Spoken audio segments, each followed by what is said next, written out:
two-possession game for, I think, the entirety of the second half. Just your thoughts about these guys getting this experience on the road like this against that type of team. Yeah, I thought it was a grind. It was a possession game, which puts the emphasis on execution. And the great thing about a one-point loss is it puts some fuel behind the attention to detail you need to win a close game. And so, if you lose by 15, it doesn't feel quite like this. But when you lose by one, it puts the spotlight on every possession and every fundamental, and it's a good opportunity to learn from. They hit an NBA record, 40 free throws without a miss. Just your thoughts on the way that Miami was able to get to the line over and over, and the impact that played on the game. Yeah, credit them first of all for that. That's impressive. But I thought that's been an area of maybe a little slippage on our part the last couple of games. I think some of it is we're trying to juice up the physicality with some of the lineups we're playing, and fouls are kind of downstream from that. But I thought we were sloppy, on that end with our, hands, especially in the first half. And Butler, is a pro at doing that, so he makes you pay every time you do that. So it's certainly a lesson we can learn, and credit them for knocking them all down. It seemed like you were able to start cracking their offense with the cuts and movement without the ball. Just what did you think of the way you were able to kind of adjust to that mid-game? Yeah, I thought we did a good job of attacking on a lot of possessions tonight. We had stretches where, we didn't. And we paid for it, but on a lot of the night, we had nice attacks. We were off it early. We hit the paint. We got the cutting in the game, found shooters. I thought we'd get some decent looks from three. But, we were one possession away, either end of the floor. And just a well-rounded night for Josh tonight, and obviously he had an impact on getting that blender going offensively. What did you see from him? Yeah, I thought he was really good, especially start of the fourth and really through the fourth quarter. Great job on the glass down the stretch. I thought he had it. He was off it early. The second quarter, when we had a nice rhythm with that second group, he was doing it with early passes, and he played a pretty complete game tonight. Mark, what did you think of Jimmy Butler's night? Missing 4 other starters, and he gets to the line 23 times, doesn't miss, and just kind of wills their team to a win there late. Yeah, he's a really good player, obviously. I thought we kind of made it easy on, he's a guy you want to make him make shots, make him make field goals, and obviously we didn't do a good enough job of that tonight, and he made us pay. So that's an area that we've, like I said, struggled lately, and he taught us a hard lesson there tonight. And they outscored you guys 6-0 over the final 90 seconds, kind of a frenetic finish. They made some tough shots. You guys missed a couple key free throws. Just what'd you make overall of how that last minute sort of played out? When the game's that close, you're at the mercy of, the bounce of the ball and that sort of thing. Credit them. I thought they showed really good poise. They got some timely stops, and we didn't. They went and got the game at that point. Josh, not a lot of things went y'all's way tonight. What did it take to make this a two-possession game for the entirety of that second half and go toe-to-toe with a really veteran, disciplined squad? Yeah, I think we fouled too much. That was the big problem. Obviously, they shot the ball historically well at the line. We got a lot of good looks on offense. We didn't shoot the ball particularly well, but I think it was just fouling down the stretch. I think we executed down the stretch. We put ourselves in a position to win the game, but Victor hits a 3, Jimmy gets an and 1. We missed a few shots, turned the ball over a couple times, and just like that, the game flipped. So it's a tough one. We know that's one we should have won. We're up 5 with 50 seconds left, and we had to take care of that. But fortunately, that's an experienced team for you. That's what they do. But we'll learn from it. We'll get better. But definitely one we should have took care of tonight. In some ways, this kind of charge you up a little bit, motivation. I'm sure you guys probably want to go play a rematch right now. Yeah, obviously. It's frustrating because, as I said, that's one we let slip. There was a lot of things down the stretch we could have done better, but there's not much more. We let it slip. They executed better than we did down the stretch and made some big buckets. Jimmy, Victor. So credit to those guys, but we had to do a better job, in that last minute. Some things didn't go our way. We missed some shots. Wiggs got the O board, the ball sprayed out. So some things didn't go our way, but it's a veteran team. That's how they execute, and they got it done down the stretch. You mentioned the looks that you guys were able to get. I think you had 27 assists against a really good defensive team. You were obviously a big catalyst to that. What did you like best about the way you guys were able to generate good offense and cutting and all that? Yeah, we knew, they're a team that is heavy, loaded towards the ball. Particularly with Shai, they had, 3 dudes a lot of the time in front of him, and he was good. He got off it early, and that kind of flowed through the rest of the team, and guys were understanding how they were defending us, and they're a very paint-protected team. That's how they defend. Obviously, it's different when Bam's out there and they're switching 1 through 5, but great defensive team, and we had to get off the ball tonight. I think we did. We moved it really well. We didn't shoot it particularly great, but you live and die by those shots. We're getting the right ones. So, I think for the most part, guys tried to make the right plays. I was careless with the ball. I think we had a few too many turnovers, but for the most part, we were good. We got good looks, just didn't knock down a whole lot of them tonight.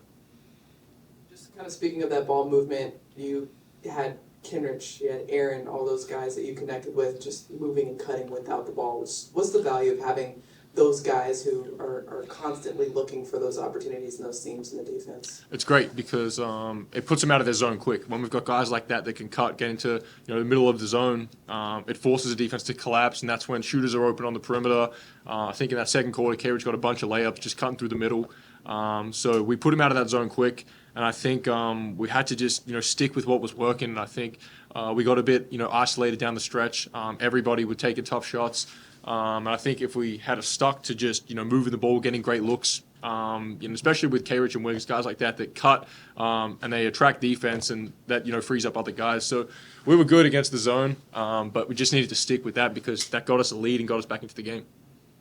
And you mentioned the free throws. Just from your perspective, what does it feel like out there? Just knowing that the free throws are constantly going, and when they have that many free throws, just what does that do to the game? Yeah, it's frustrating because we keep we've spoke about being disciplined with our hands, and we just keep fouling and putting a guy like Jimmy, who's an elite free throw shooter. He didn't miss a free throw tonight. No one did, but he made 23, and one of our things we spoke about pregame was, limiting fouling Butler and stop putting him at the line because that's how he gets going. That's how they generate offense. And obviously, we didn't do a good job of that tonight. But that's how guys like that get going.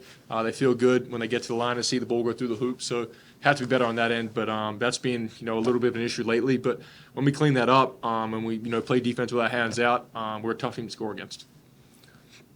Josh, you guys are at the halfway point of the season now, and I know it's not something you probably want to think about tonight, but you have 4 more wins this year than you did at this point last year. Just sort of speak to the progress year to year that you all have made. Yeah, obviously, it's pretty evident. You guys can say it, I can say it. We've gotten better in a lot of areas, and I think we've lost a lot of close games. There's these 1, 2, 3-point games that go back and forth down the stretch that, last year I don't even think gets to that point. I think teams would win that by 10 or comfortably. But now we're better down the stretch. We've learned from being in so many late game situations how to manage the clock, how to handle stuff. When teams are, when they're blitzing the ball, guys are ready to make plays. So we've gotten better in a lot of aspects. Obviously, there's still, such a long way to go with such a young team, but the progress is there. Guys are, obviously not satisfied with where we are, but, it's never a steady incline. There's always, fluctuations with a young team like we've got, but we're making progress. We work hard every day, so we're heading on the right track. Anybody else? I got Oh, go ahead. Josh, regardless of the result tonight, the spread was pretty even in terms of points for you guys, for the majority of the game at least. That speaks a lot to the chemistry that you guys have and how you're sharing the ball and playing very selfless basketball. In the long run, speaking of the progress you guys have made, how will that set you up for success, having that good chemistry with your team? Yeah, that's important. I think as you look at the best teams in the league, that's such a big factor. Golden State, for example, they're, Clay, Steph, Draymond, their chemistry is evident. They've done it for years. And I think the more you trust each other in these early parts, the better it's going to be, longer down the road. So I think we've done a great job. Especially the guys that are handling the ball, like just getting off it early, getting other guys involved, and I think that it's contagious. Everyone wants to get off the ball, everyone wants to make the next pass. So we've started well with that. It's a good building block, but I think have a long way to go. But the chemistry that the group's building early, is positive signs for what's to come down the future. Shai, I think the second half was played completely within 2 possessions. Can you just put in perspective what it's like to be out there against a veteran disciplined team like that and going toe to toe every possession? Yeah, it's where you learn who you truly are as a team, and as a player. We for sure had really good moments down that stretch tonight. Now some things didn't go our way, obviously, towards the end, but I'm proud of the way the team fought and played hard. You were diving all over the floor for loose balls multiple times. Guys like Kenrich, of course, doing those types of things. What did you just see, given how many things maybe didn't go you all's way tonight, the way that you guys kind of scrapped for it? Yeah, it's something that we hang our hat on every night. We know those plays are important for us to be a really good team, and when there's an opportunity, we have to take advantage of them.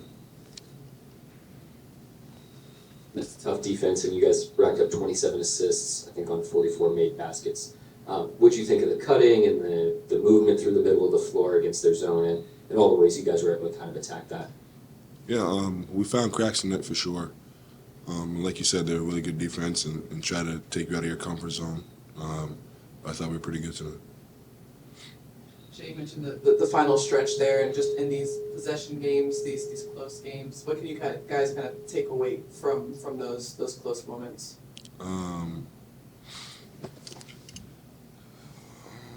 Every game has a different set of execution down the stretch, but it usually comes down to that executing offensively and defensively, and then just being in the moment, thinking the game, and obviously with a younger team, it's a learning experience and something that you get better at as you play more games and you play more games down the stretch.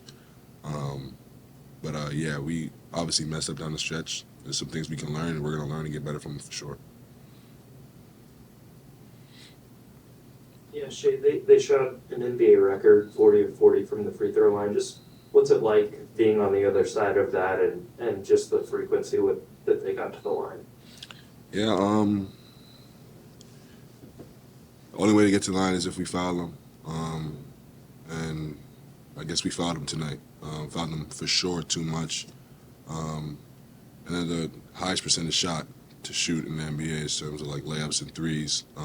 Free throws is the highest percentage, and they made all their free throws tonight, and they earned it.